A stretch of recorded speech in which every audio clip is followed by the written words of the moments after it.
नमस्कार, आप देख रहे हैं धर्म। मैं हूं याशिका गुप्ता। मां बमलेश्वरी देंगी आशीर्वाद, शत्रु होंगे परास्त। जी हां, छत्तीसगढ़ के डोंगरगढ़ में खूबसूरत हरी भरी वादियों और झील के किनारे विराजने वाली मां बमलेश्वरी, जिन्हें मां बगलामुखी का रूप माना जाता है, भक्तों को देती है विजय का वरदान। साल के दोनों नवरात्रों में यहां भक्तों की भारी भीड़ उमड़ती है और मां के दर्शन कर खुद को धन्य करती हैं।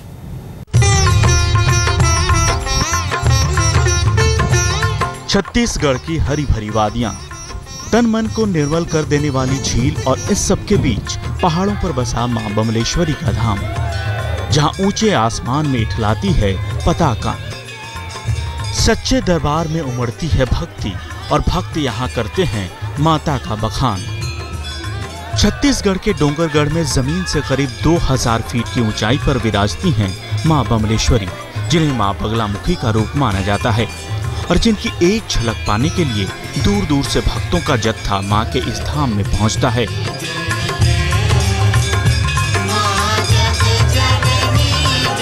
कोई रोपवे का सहारा लेकर तो कोई पैदल ही चलकर मां के इस धाम में अपनी आस्था के फूल चढ़ाने यहाँ आता है। ये देवी का स्वरूप ऐसा है, एक तो बगलामुखी देवी का स्वरूप है और ये इस सृष्टि के नियामक त्रिदेवों की आराध्या हैं। मतलब संपूर्ण देवी देवताओं और ब्रह्मा विष्णु महेश ने इनका पूजन किया है। ऐसा स्वरूप है माता का और बहुत ही अद्भुत स्वरूप है। आप उसको दर्शन करने के बाद ही ऐसा महसूस कर सकते हैं।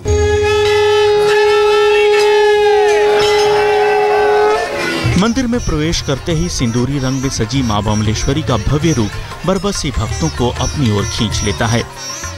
साल के 2 नवरात्रों, चैत्र और शारदीय नवरात्रों में तो यहाँ की छटा देखते ही बनती है।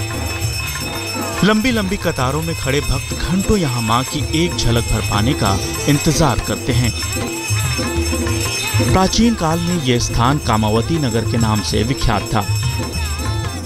कहते हैं कि यहाँ के राजा कामसेन बड़े प्रतापी और संगीत कला के प्रेमी थे। राजा कामसेन के ऊपर बमलेश्वरी माता की विशेष कृपा थी। उनके राज दरबार में कामकंदला नाम की अति सुंदर राजनर्तकी और माधवानल जैसे संगीतकार थे। एक बार दोनों की कला से प्रसन्न होकर राजा ने माधवानल को अपने गले का हार दे दिया। माधवानल ने इसका श्रेय कामकंदला को देते हुए वो हार उसको पहना दिया। इससे राजा ने अपने को अपमानित महसूस किया और गुस्से में आकर माधवानल को राज्य से बाहर निकाल दिया। बावजूद इसके कामकंदला माधवानल छिप छिप कर मिलते रहे। एक बार माधवानल उज्जैन के राजा विक्रमादित्य की शरण में गए और उनका मन जीतकर उनसे पुरस्कार स्वरूप कामकंदला को राजा कामसेन से मुक्त कराने की बात कही।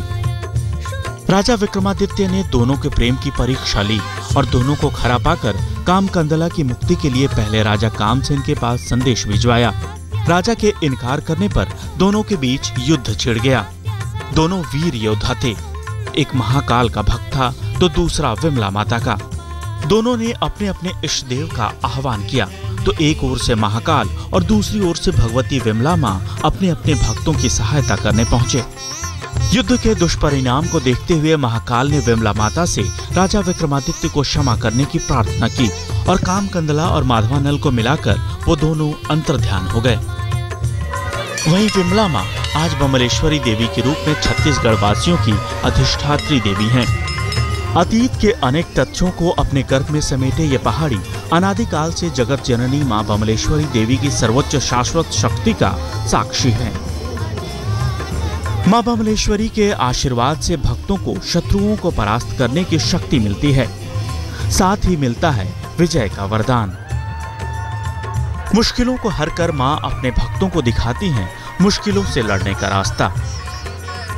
बहुत अच्छा महसूस होता है। जो हमारे दिल की श्रद्धा, जो भक्ति भावना हमारे अंदर रहती है, वो हमारी अवश्य पूरी होती है। जो भी हमारे मन से निकलता है माता हमारी मानती है। हमारे को जहाँ तक हमारा है सब इच्छाएं हमारी पूरी हुई है आज तक। मां बमलेश्वरी के दरबार में दोपहर को होने वाली आरती का महत्व भी कुछ कम नहीं है। घंटी और घड़ियालों के बीच आरती की लौ और श्रद्धालुओं की भीड़। माता के गीतों को गाते गुनगुनाते भक्त मां बमलेश्वरी के मंदिर में भक्ति का ये अलौकिक नजारा देखने वालों को बांध लेता है। भक्ति के रस में डुबो देता है। या देवी सर्वभूतेषु शक्ति रूपेण संस्थिता नमस्तस्मै नमस्तस्मै नमस्तस्मै नमो नमः। आस्था और विश्वास के इस अनोखे संगम में राजा हो या रंग, बच्चे हों या फिर बड़े बूढ़े, माँ हर किसी की मनोकामना पूरी करती है। माँ भक्तों की हर मन मांगी मुराद को पूरी करने वाली है। कैमरामैन महंत के साथ सुनील नामदेव, डोंगरगढ़, आज तक। मां बमलेश्वरी बगलामुखी का रूप है तो वहीं हिमाचल के कांगड़ा में सुंदर पहाड़ियों के बीच साक्षात विराजती है मां बगलामुखी। 10 महाविद्याओं में से एक मां बगलामुखी के इस दरबार में भगवान राम ने तपस्या कर पाया था रावण पर विजय प्राप्त करने का आशीर्वाद।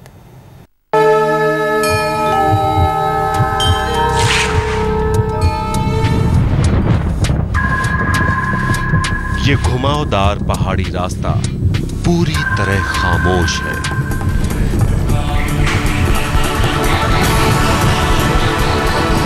ये चुपचाप बढ़ता जा रहा है एक पवित्र साधना स्थली की ओर। मगर इस खामोशी में एक अजब असीम शांति भी है, क्योंकि ये तय है कि जब ये डगर अपनी मंजिल पर पहुंचेगी तो जिंदगी से हर संशय, हर मुसीबत का नाश हो जाएगा।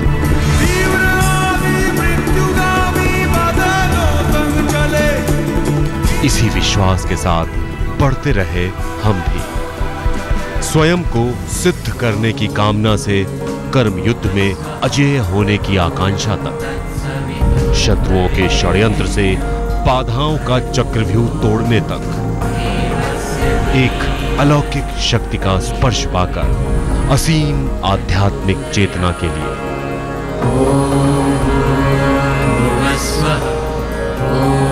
वो अलौकिक शक्ति जो हिमाचल के कांगड़ा जिले में फैले इन पहाड़ों के बीच समाहित है।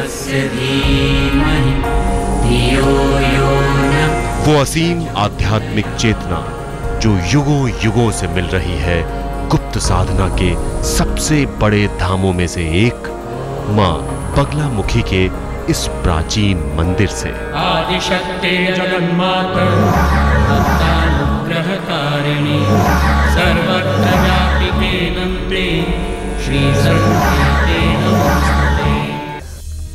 उत्तर भारत के प्रमुख नगर चंडीगढ़ से हिमाचल के धार्मिक स्थलों की परिक्रमा पर निकलते ही ऊना से लगभग 43 किलोमीटर चलने के बाद आता है मां चिंतपूर्णी का धाम। मां चिंतपूर्णी मंदिर से 40 किलोमीटर और व्यास नदी पार करने के बाद लगभग 20 किलोमीटर चलने के बाद आता है मां बगलामुखी का ये दिव्य और प्राचीन मंदिर। पीले रंग से रंगे इस मंदिर में विराजी हैं अपने भक्तों की प्रिय मां पीतांबरा देवी। 10 महाविद्याओं का 8वां रूप मां बगलामुखी।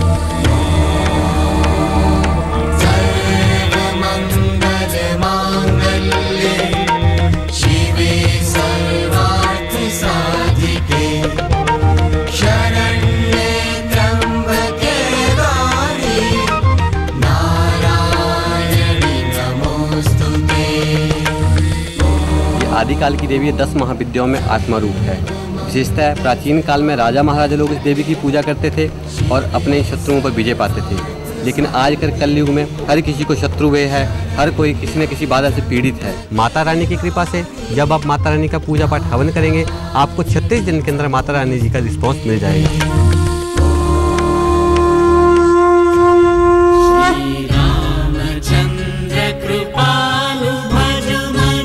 कहते हैं सिद्धिदायिनी विजय का वरदान देने वाली मां बगलामुखी के इस मंदिर की स्थापना के साक्ष्य मर्यादा पुरुषोत्तम भगवान श्री राम के युग से मिलते हैं।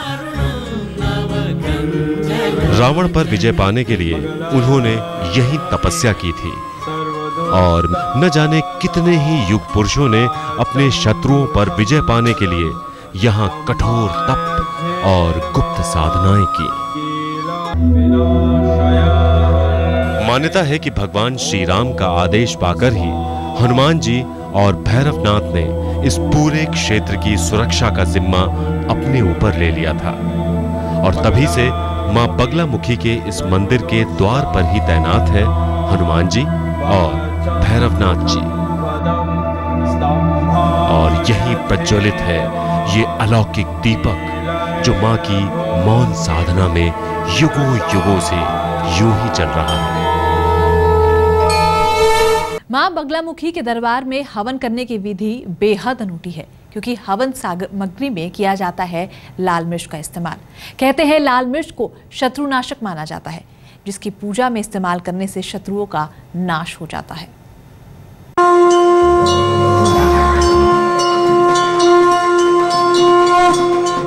आराधना उस अधिष्ठात्री की जो है अजेय की वरदायिनी। आराधना मां बगलामुखी देवी की जो शत्रुओं, षड्यंत्रों और बाधाओं के चक्रव्यूह से मुक्ति दिलाने के लिए ब्रह्मास्त्र रूपिणी भी है। बगलामुखी मां का ये दरबार, जिसके द्वार अपने भक्तों के लिए 24 घंटे खुले रहते हैं, लेकिन साधना का विशेष दिन होता है मंगलवार। बगलामुखी के मंगलवार अर्धरात्रि को ही हुई थी, चतुर्दशी थी उस वक्त जब इसकी उत्पत्ति हुई बगलामुखी की। तो इस कारण इसका आपने जब तारा रानी सुनते हैं तो तारा रानी भी आज रात्रि को जा रही थी जिस वक्त, तो वो आयाति के रात्रि के समय अगर इसका जो पाठ या पूजना किया जाए तो उसे सबसे बेटर होता है। दुनिया के दुष्चक्र से मुक्ति की गुहार लेकर आने वाले मां के भक्तों के लिए ये द्वार कभी बंद हुआ ही नहीं। व्यापार की हताशा हो या व्यवसाय की बाधाएं, राजनीति में वर्चस्व की ललक हो या फिर वर्षों पुराने किसी असाध्य रोग से मुक्ति की आस, जो जिस कामना के साथ आया मां ने उसकी वो कामना पूरी की। मां बगलामुखी के इस सिद्ध मंदिर में प्रतिदिन मां की 2 बार आरती होती है। पहली सुबह 5:30 बजे और दूसरी रात 8:30 बजे। अगर बगलामुखी का सही तरीके से जाप हो जाए और सही तरीके से हवन पड़ जाए तो मतलब ही नहीं होता कि आदमी का कोई रोग या कोई बीमारी ठीक ना हो सके, अत्यंत शीघ्र ही ठीक हो जाती है। मां के पूजा विधान में सबसे महत्वपूर्ण है ये हवन, जो कामना पूर्ति के लिए किया जाता है।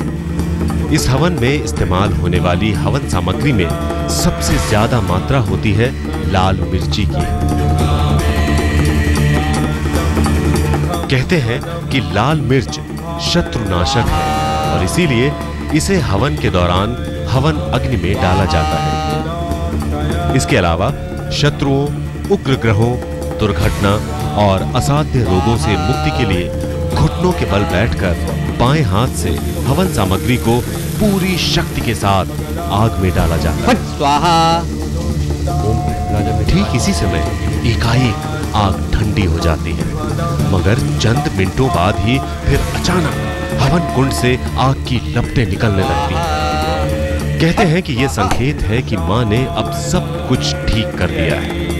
हवन के बाद बुरी आत्माओं और नकारात्मक सोच को दूर करने के लिए नारियल के खोपे में जलती हुई लौ को सिर से उतारा जाता है। विश्वास है कि इस दौरान नारियल में आग को देखा नहीं जाता। इसके बाद हवन कुंड की 3 परिक्रमाएं की जाती हैं और चारों दिशाओं की आराधना की जाती है ताकि भविष्य में सब कुछ ठीक हो।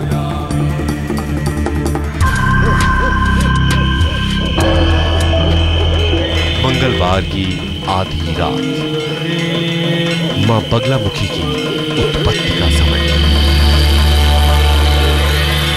और समय उस गुप्त तंत्र साधना का जो ब्रह्मास्त्र है शत्रुओं के सर्वनाश का।